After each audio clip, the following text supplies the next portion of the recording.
నియోజకవర్గంలో జక్కంపూడి షాబాద్లో టిట్కో ఆధ్వర్యంలో ground plus 3 ఫ్లోర్లు ఇళ్ళు నిర్మాణం చేశారు.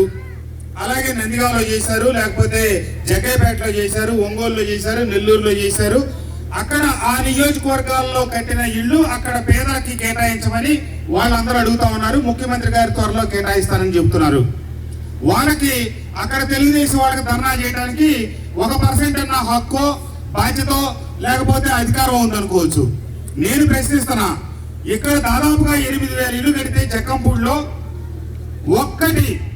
ఒక్కటంటే ఒక్కటి కూడా ఈ మైలవరం నియోజకవర్గ పరిధిలో ఉన్న పేదలు వెళ్ళి మొరపెట్టుకుంటే అది కేవలం విజయవాడ వాళ్ళకే అని చెప్పి ఒక్క ఇల్లు షాబాదు జక్కంపూడిలో భూమి సేకరించి షాబాదు జక్కంపూడిలో పేదలకు కూడా ఒకే ఒక్క ఇల్లు కూడా కేటాయించని ఈ అసమర్థపు మాజీ మంత్రి తుమ్మలపాలెం వచ్చి ధర్నా చేస్తున్నాడు.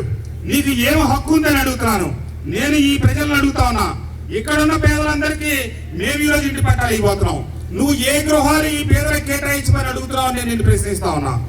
అందరూ చేస్తున్నారు కదా అని చెప్పి 5 సంవత్సరాలు మంత్రిగా 5 సంవత్సరాలు శాసనసభ్యుడిగా ఉండి పులివెందులకు నీళ్లు ఇచ్చాను, కడపకు నీళ్లు ఇచ్చాను, ఇంకెక్కడో ఏదో చేశాను, పోలవరం కట్టాను.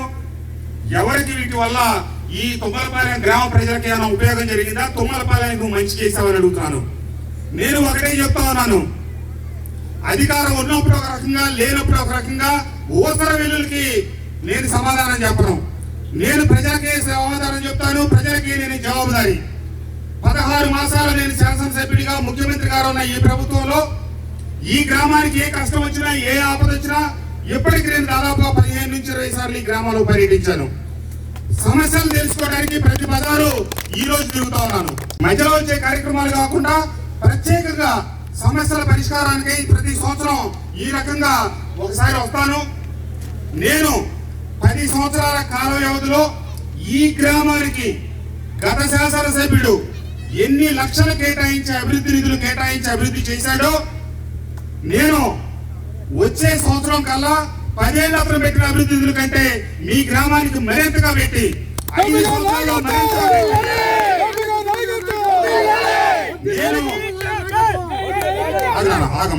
నేను ఒకటే చెప్తా ఉన్నాను, రికార్డు ఉంది. ప్రభుత్వ కాగితాల్లో ఎన్ని లక్షలు ఈ గ్రామానికి కేటాయించారో అతను మంత్రి అంటే ఒక శాసనసభ్యుడి కంటే 3 రెట్లు అధికం. అతనికి అన్ని పవర్స్ ఉంటాయి. ఈ మాజీ కేబినెట్ లో గత ప్రభుత్వంలో నాది 2వ స్థాయి అని చెప్పుకున్నాడు. ముఖ్యమంత్రి గారి తర్వాత అంత తోడి నేనని చెప్పుకున్నాడు. నువ్వు ఆ స్థాయిలో అభివృద్ధి చేశావా?